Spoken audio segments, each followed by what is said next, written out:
Hello guys, in this video I am going to show you how to create a story on Facebook, but first I just want to mention, don't forget to subscribe to my channel because at 10,000 subscribers I am going to show you my whole YouTube revenue statistics and growth strategy, how to make money online. Now let's jump into it. First of all, open the application on your phone. Then tap on this home button down below in the left side corner of the screen, go to the top and tap on this create a story button. And after that you should either select a picture from your camera roll if you would like to post a picture to your story, or you have the chance to simply create a post with text written on it.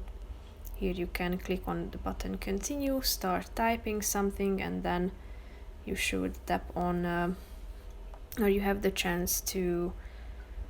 select from these fonts in the middle of the screen, and on this slide on the left side you can also change the size of the text, you can change the color of the text, you can add background, you can position it within the screen, and when you are done, click on the done button in the upper right corner of the screen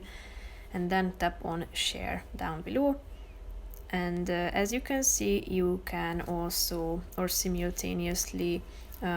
share it to Instagram as well, but you can also select the second option, share to Facebook only, and then it will be uploaded and you will be able to check it out in the your story section. So basically that's it for this video guys, see you in the next one, bye bye.